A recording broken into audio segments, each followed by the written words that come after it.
Queridos hermanos, que el Señor les bendiga. Es un agrado poder saludarles, aunque no los podamos ver en estos momentos. Les invito a que puedan ponerse en un lugar cómodo donde puedan estudiar, tomar apuntes, parar el video si es necesario para entender mejor o comentar en sus casas. Vamos a orar y rápidamente vamos a comenzar la clase. Dios, en esta hora yo te ruego que puedas ser bendecido por nosotros. Tú eres el bueno, tú eres el santo, el perfecto. Hoy reconocemos nuestros pecados y nuestros errores para ser perdonados, Señor.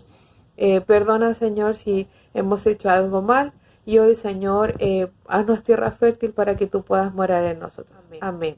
Dios es bueno con nosotros y nos ha dado en la clase de hoy 10 preguntas sobre la llenura del Espíritu Santo.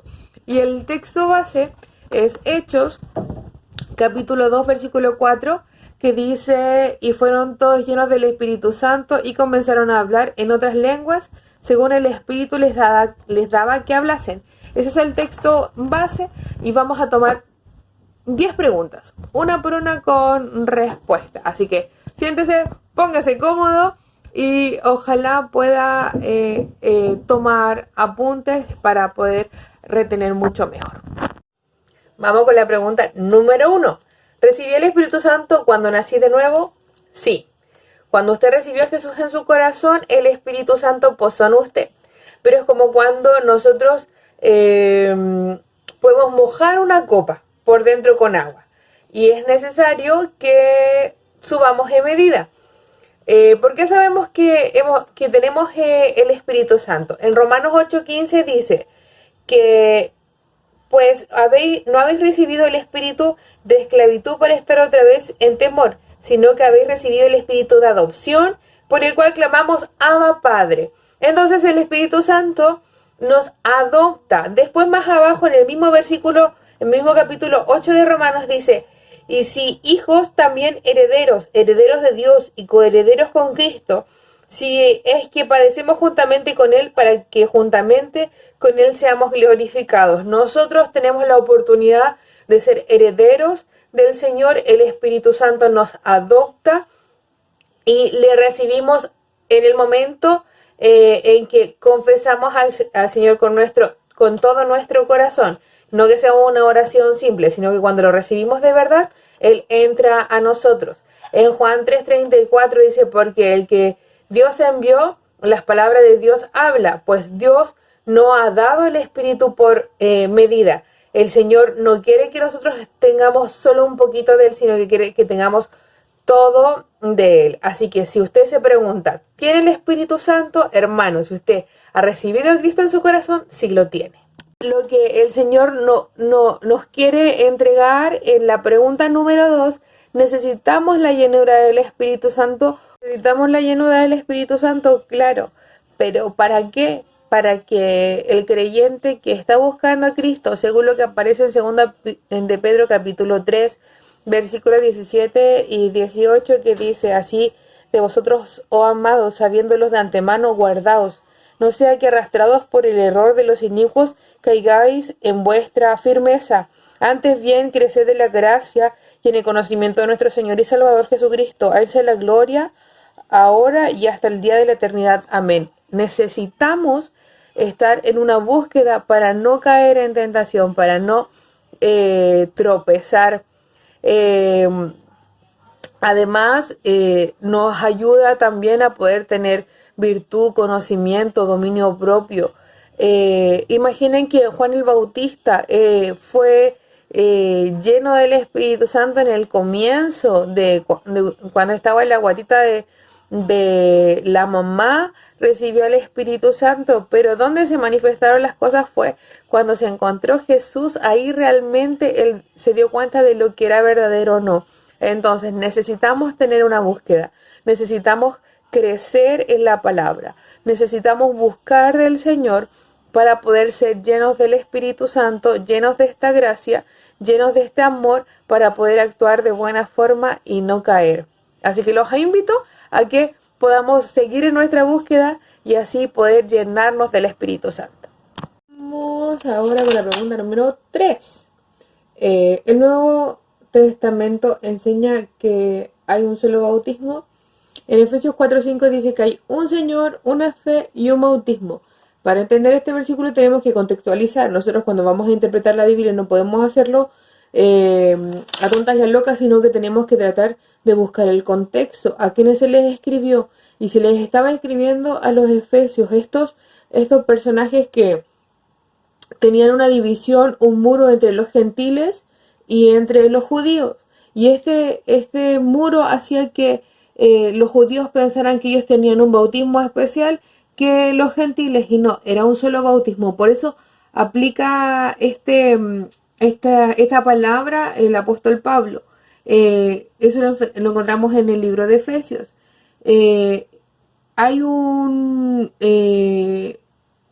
no hay un solo bautismo, sino que podemos ver 5 bautismos en el Nuevo Testamento.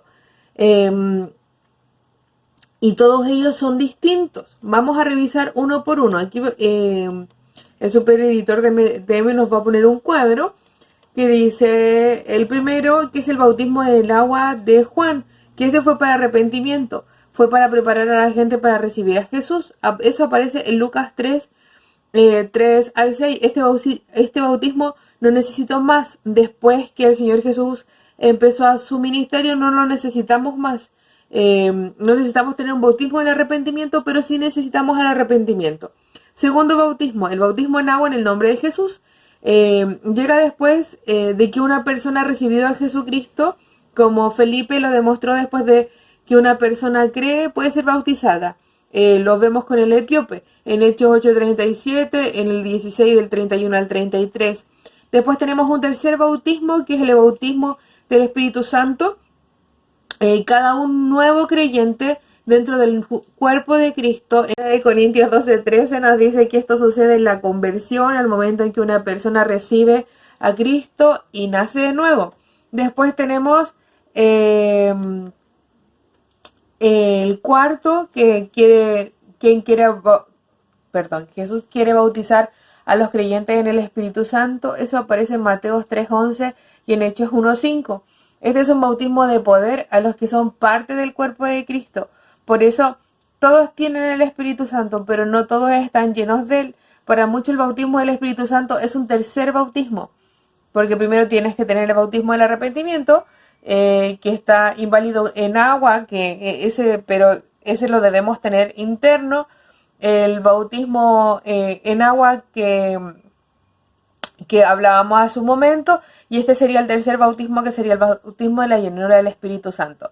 Por ejemplo, pensemos que los creyentes de Samaria habían recibido a Jesucristo como Salvador. Esto significa que el Espíritu Santo los había bautizado y colocado dentro del cuerpo de Cristo. Este fue su primer bautismo. El segundo, Felipe los bautizó en agua. Y el tercero, los apóstoles oraron por ellos y Jesucristo los bautizó en el Espíritu Santo. Eso aparece en el libro de Hechos capítulo 8. Del 9 al 17. Para los 12 hombres de Éfeso, el bautismo del Espíritu Santo fue el cuarto. Estos bautismos fueron el de Juan, el del Espíritu introduciéndose al cuerpo de Cristo, el del Pablo en el agua y de Jesucristo en el Espíritu Santo. Entonces vemos que esta llenura del Espíritu Santo es importante también para la iglesia. Y el último es uno que a nadie le agradaría tener, pero que hay que mencionarlo.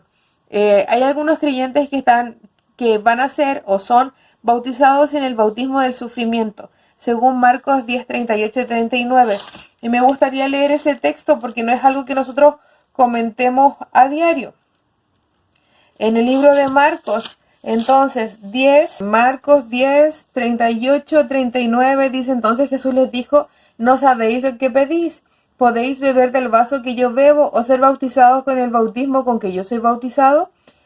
Ellos dijeron: podemos. Jesús les dijo: la verdad, del vaso que yo bebo beberéis, y con el bautismo con que yo soy bautizado, seré bautizados. Y aquí estamos hablando del sufrimiento. No todos van a ser mártires. Tenemos muchas personas que creen en Cristo y que no murieron como Cristo, que no tuvieron que entregar sus vidas. Pero hay algunos que sí van a ser bautizados en eso, y lo vemos todavía con los misioneros que están en países donde son perseguidos, y también personas del primer siglo, como Pedro, que también fue crucificado, pero al revés, y así personas que se entregaron por el amor a Cristo. Entonces podemos ver que son 5 bautismos distintos los que menciona la Biblia y que nosotros debemos conocer. Así que si usted no ha hecho alguno, no se preocupe. Podemos hablar con el pastor para que usted sea bautizado en agua. Espero yo que cada uno de nosotros esté bautizado en el arrepentimiento, porque si no nos arrepentimos de nuestros pecados, ¿cómo el Señor va a perdonarnos?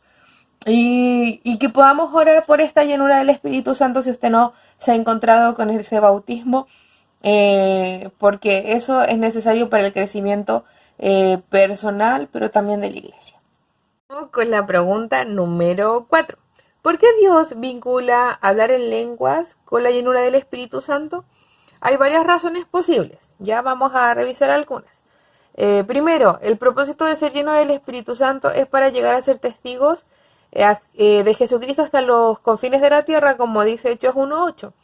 En otras palabras, los creyentes deben hablar de Cristo en todos los idiomas de la tierra. Cuando los creyentes hablan en una nueva lengua, es como una señal de que dicha persona forma parte de la evangelización global. ¿Ya? Si usted no lo tiene, no se preocupe. Ya no todos debemos tenerlo. Segundo, la lengua es un miembro del cuerpo rebelde. Si usted no ha leído el libro de Santiago, léalo. La lengua es el miembro más pequeño de nuestro cuerpo, pero puede encender todo un bosque. Santiago 3, del 1 al 12. Léalo atentamente, subraye, porque el Señor ahí nos está hablando a todos nosotros que nos cuesta callarnos. Así que si permitimos que el Espíritu Santo controle nuestra lengua, demuestra una entrega completa a Dios. 3. Casi todos los milagros tienen dos partes: la parte que hace Dios y la parte que hacemos nosotros. El Señor entonces hace posible que el creyente tenga una parte también en el milagro de la llenura del Espíritu Santo con las lenguas. Cuarto, al hablar en lenguas recordamos una gran verdad: no podemos hacer nada para Dios sin su ayuda. Siempre existe la tentación de ser independientes, sobre todo en nuestros tiempos. Podríamos confiar en el dinero, la educación, en nuestras habilidades, en los títulos que tenemos, pero nos cuesta tener la confianza puesta en Dios. Porque hay que reconocer que sin Él nada podemos hacer, como dice Juan 15:5, siempre enfocamos la mirada en lo que no se ve, como dice 2 Corintios 4:18. Además, recordemos que no es con ejército ni con fuerza, sino con el Espíritu de Dios, como dice Zacarías. Como siguiente punto, hablar en lenguas es una forma de orar. Orar es hablar con Dios. Y Judas refiere a orar en el Espíritu como una manera de edificarnos. En Judas 20. Recuerden que Judas no tiene capítulos, así que solamente 20. Es maravilloso que Dios escogiera esta forma de edificarnos. El hablar en lenguas hace que nosotros queramos aún más tener intimidad con Dios. Así que recordemos y entendamos que esta vinculación entre la llenura del Espíritu Santo y las lenguas no es algo que haya pasado de moda, sino algo que aún se da. La pregunta número 5. Lo espiritual, como sanidades, milagros y hablar en otras lenguas, es para la actualidad. Algunas personas enseñan que los dones espirituales se terminaron con los apóstoles. Basan su falsa enseñanza en un pasaje verdadero. En 1 Corintios 13, del 8 al 12. Dice: el amor nunca deja de ser, pero las profecías se acabarán y cesarán las lenguas. La ciencia acabará, porque en parte conocemos y en parte profetizamos. Mas cuando venga lo perfecto, entonces lo que es parte se acabará.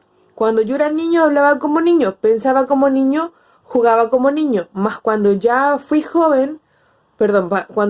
hombre, Dejé lo que era de niño, ahora vemos por espejo oscuramente, mas entonces veremos cara a cara. Ahora conozco en parte, pero entonces conoceré como fui conocido.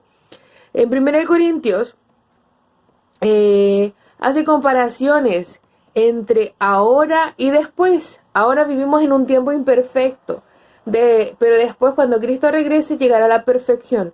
Ahora no podemos ver, pero después lo veremos a cara. Vivimos en un cuerpo imperfecto, pero después tendremos un cuerpo perfecto, como dice en 1 Corintios 15. Veremos gran necesidad de dones y el poder espiritual, pero entonces no necesitaremos nada. Aquí otra vez el niño de MTM, me va a poner un cuadrito. Y entonces vamos a poner en una línea, ahora aparece lo imperfecto y después en la otra parte del cuadro, en la otra columna, dice entonces llegará lo perfecto. Necesitamos profecías, lengua y ciencia. Y usted busca el versículo bíblico, para el video y busca el versículo bíblico. Pero entonces no necesitaremos dones espirituales. Hablamos, pensamos y jugamos como niños. Ahora, pero en el entonces, cuando Cristo llegue, dejaremos de actuar como niños. Vemos, pero por espejo oscuramente en la actualidad, pero en el momento que Cristo llegue le veremos cara a cara. Conocemos en parte, pero en ese momento, cuando Él llegue, conoceremos como fuimos conocidos. Vivimos en un cuerpo físico, luego viviremos en un cuerpo espiritual. Esperamos por el sonido de la trompeta, oiremos el sonido de la trompeta, morimos. Y en el momento en que Cristo llega no vamos a morir. Entonces vemos que necesitamos aún los dones del Espíritu Santo hasta que Cristo regrese. Algunas personas dicen que no los necesitamos porque nuestra Biblia es perfecta, pero es la Biblia la que nos dice procurar los dones espirituales en 1 Corintios 14:1, hasta que cuando quería Pablo que los corintios tuvieran dones espirituales para una respuesta clara, les dice, de tal manera que nada os falta en ningún don, esperando la manifestación de nuestro Señor Jesucristo. Necesitamos los dones espirituales hasta que Jesús sea manifestado en la segunda venida. Y le invito que no sea como yo, le invito a que ocupe sus dones, que si el Señor le entregó el don de la oración, el de la sanidad, bueno, y tantos otros dones, que lo ocupe, y que lo ocupe como usted, porque si usted lo ocupa como el otro, no hace lo que es el cuerpo de Cristo. Nosotros no podemos predicar como el pastor, porque el pastor es único, y usted no puede cantar como la Chiu, porque la Chiu canta como la Chiu. Entonces usted, si el Señor le ha entregado algún don, haga lo suyo y busque la forma de practicarlo. Vamos por la pregunta ya número 6. Dice, ¿hablar en lenguas es solo para inmaduros? Este es el don menos importante. Algunas personas que no hablan en lenguas claramente que dicen este tipo de cosas. La Biblia no dice esto, pero si así fuera, ¿deberíamos menospreciar un don de Dios por ser pequeño? Creo que no, sería una equivocación. Debemos dar gracias a Dios por todos los dones espirituales, sean pequeños o grandes, si la gente los ve importante o no, eso no es lo relevante, debemos ocuparlos. ¿Hablar en lengua es solo para inmaduros? No. El apóstol Pablo oraba en lenguas en privado y les dice en un momento a los creyentes de Corinto, en 1 Corintios 14:18 les dice, yo hablo mucho más en lengua que ustedes, no jactándose, sino que mostrando que esto era algo espiritual, pero que lo hacía en secreto porque buscaba en público hablar un lenguaje en que todos lo pudieran entender. Entonces, esto no es para inmaduros, sino que es para que nosotros podamos también tener una oración de intimidad con el Señor. Así que si usted lo tiene, ocúpelo sobre todo en sus oraciones íntimas. Vamos por la pregunta número 7. ¿Dios da a cada creyente un nuevo idioma cuando recibe la plenitud del Espíritu Santo? ¿O da a cada uno diferentes dones espirituales? Por un lado, Dios da diferentes dones a cada uno. No todos son apóstoles, no todos son profetas, ni maestros o líderes en la iglesia. No todos hacen milagros. ni hablan en lenguas. Eso aparece en 1 Corintios capítulo 12, del 27 en adelante. Por otro lado, cada uno hace cosas en privado que no hace en público. Tal vez algunos no oran por los enfermos en la iglesia, pero todos los creyentes deberían orar por los enfermos. Según lo que dice Marcos 16, 17 y 18. Algunos quizás no enseñan en la iglesia, pero la mayoría de los adultos enseñan en sus casas. Y así los dones se van mostrando de forma diferente con el tipo de persona distinta que nosotros somos. 1 Corintios 12 hasta el capítulo 14 nos enseña que no todos los creyentes hablan en lenguas durante el culto en la iglesia. Pablo habla en lenguas más que todos los corintios, como lo decíamos en la pregunta anterior, pero en la iglesia él prefería hablar un idioma que todos entendieran. Son pocos los que tienen un don específico para hablar en lenguas para edificar a toda la iglesia, porque la mayoría de las veces que nosotros vemos que una persona habla en lenguas en público, es necesario que haya un intérprete, y no siempre hay un intérprete, a no ser que la misma persona después pueda explicar lo que el Señor le está entregando o en lo que Él está hablando en lenguas. En el día de Pentecostés estaban los 120 que recibieron el Espíritu Santo y hablaron en lenguas. Eso es en capítulo 2 del libro de Hechos. Y Dios capacitó a cada creyente con lenguas nuevas, porque la oración en lengua de los creyentes edifica. En 1 Corintios 14:4, como Pablo, cada cristiano debería ser lleno del Espíritu Santo y orar en lenguas en privado. Concéntrense en su necesidad personal cuando esté solo, pero cuando estemos en la iglesia, concéntrese en la edificación de todos, no solamente en la propia. Yo sé que a todos nos cuesta a veces concentrarnos en una oración general, pero eso sería lo ideal cuando estamos en comunidad, porque se supone que tenemos intimidad con el Señor a solas, donde yo planteo lo que me pasa personalmente. ¿Quiere más evidencia de que Dios desea que cada creyente ore en lenguas? La mayoría de los pentecostales carismáticos, que son más de 500,000 millones en el mundo, pocos hablan a lo mejor en lenguas directamente en la iglesia, pero la mayoría de ellos habla en lenguas en privado. Y no es algo como para jactarse, sino que la idea es que reconozcamos que es de edificación. Nosotros nos estamos buscando, Señor, no hablo en lenguas, no estoy lleno del Espíritu Santo. Es una de las demostraciones, es una de las fórmulas que el Señor tiene. Si tú quieres hablar en lenguas, convérsalo con el Señor. De verdad es edificante, de verdad es una forma distinta de comunicación. Así que te invito a que si usted lo quiere, pídalo, como dice la palabra. Y si no lo tiene y tampoco lo quiere, dígale al Señor, ¿puedes demostrarte a mí mi llenura del Espíritu Santo de otra forma? Vamos con la pregunta número 8.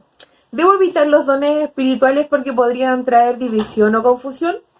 ¿Es mejor buscar el amor en vez de los dones? Dios no desea que tengamos que escoger entre el amor o los dones. La confusión y la división se presenta cuando los cristianos actúan sin amor. Y no son los dones los que traen la confusión. Tampoco causa división dar con generosidad, como dice en 1 Corintios 13:3. No debemos de dejar de dar porque nuestras ofrendas causen división, porque estas se presentan por cualquier cosa cuando las personas actúan sin amor.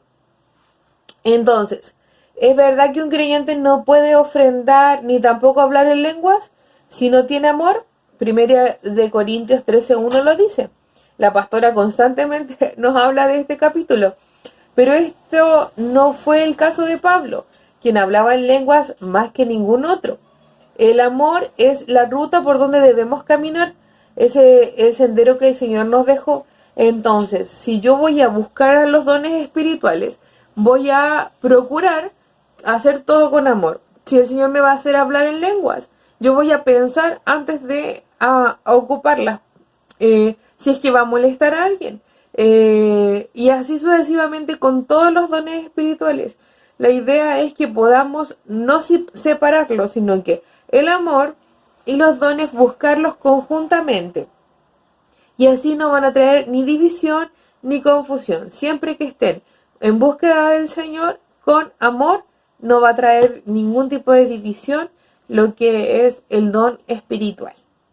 Pregunta número 9. Estamos llegando casi al final.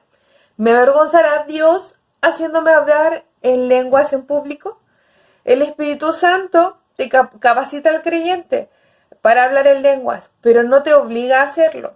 Él es tan suave como una paloma y no obliga a nadie a hacer lo que no quiera. Siempre pide permiso. Dios siempre nos permite tomar decisiones. Un hombre tenía miedo de hablar en lenguas. Él temía que fuera él quien hablara y no Dios, que es como el miedo que todos tenemos cuando hablamos en lenguas. Pero nunca es Dios el que habla en lenguas. Él capacita al cristiano para hacerlo y puede escoger entre hacerlo y no, y quedarse callado. Eso aparece en 1 Corintios 14, 28 y 32. Del mismo modo, el creyente es quien decide si grita en lenguas o susurra. Han visto que hay veces que hay personas que cuando están hablando en lenguas gritan y gritan y gritan. Eso es porque ellos quieren hacerlo así, no porque Dios les dijo que lo hicieran así. ¿Por qué? Porque la profecía o el don se somete al profeta, se somete al creyente. Recuerde que la mayoría de los milagros, como veíamos en las preguntas anteriores, necesitan dos partes. La parte de Dios, que en este momento es capacitar, y nuestra parte, que es la de llevarlo a cabo. Así que el Señor no te va a avergonzar. ¿Por qué? Porque tú tienes la libertad de escoger hacerlo o no hacerlo. El Señor no nos va a obligar a hacer nada. Hemos llegado a la última pregunta, a la pregunta número 10. ¿Cómo puedo estar seguro de que las lenguas que hablo son de Dios y no son de Satanás o de la carne? Primero, tiene que preguntarse, si uno busca a Dios, ¿a quién va a encontrar? Si yo busco a Dios, encuentro a Dios. Si yo busco a Satanás, encuentro a Satanás. Jesucristo prometió que cuando oremos a nuestro Padre Celestial, el enemigo no nos puede engañar. En Lucas 11, del 11 al 13 dice: ¿qué padre de vosotros, si su hijo le pide pan, le dará una piedra? ¿O si pescado en lugar de pescado le dará una serpiente? ¿O si le pide un huevo le dará un escorpión? Pues si vosotros, siendo malos, sabéis dar buenas dádivas a vuestros hijos, ¿cuánto más vuestro Padre Celestial dará el Espíritu Santo es lo que lo piden? No podemos buscar a Dios y encontrar a Satanás entonces. En Lucas 11, como leíamos, pero el 9 y el 10, dice que busque a Dios y lo encontrará. Y no podemos encontrar a Satanás cuando nosotros tenemos la buena voluntad, cuando tenemos dentro de nosotros esa iniciativa de buscar a Dios. Sería imposible, según lo que hemos leído, que el Señor deje que Satanás se meta al medio. El asunto es que muchas veces la gente habla en lenguas por imitación, la gente se aprende frases para sentirse más espirituales frente al resto.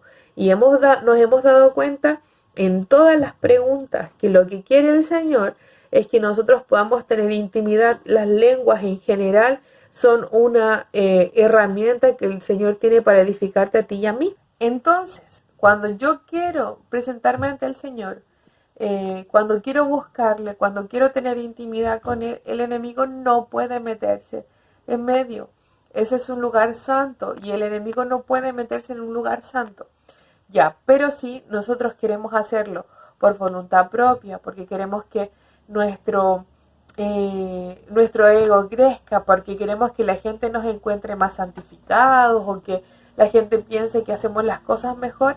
Ahí sí el Satanás puede meterse, ahí sí usted va a estar hablando lenguas de la carne, va a estar hablando lenguas de Satanás y está abriendo una puerta para que Satanás entre en su vida. Así que tenga cuidado. Solamente necesitamos tener cuidado de estar buscando realmente al Señor y busquemos en estos momentos ahora que hemos hablado de estos temas la llenura del Espíritu Santo. Piénselo, qué rico sería poder decir, ¿sabes qué? Siento el Espíritu Santo como que me sobreabunda en el corazón. Siento el Espíritu Santo tanto que me acongojan cosas que antes no. Y busquémoslos de ese modo para que pueda ser beneficioso. Espero que este estudio bíblico un poco distinto pueda haber sido de bendición para usted. Si usted tiene alguna otra pregunta, por favor escríbala al WhatsApp de nuestra comunidad y no se le va a responder por ese medio si es que no es necesario, sino que se le va a responder en privado. Porque si usted se queda con dudas sobre la llenura del Espíritu Santo, es más difícil aún que usted pueda encontrarse con él. Así que haga las preguntas y ahora haga la guía que se les va a mandar. Los amo mucho y los extraño. Espero verlos pronto y que el Señor les bendiga mucho, mucho, mucho. Besos.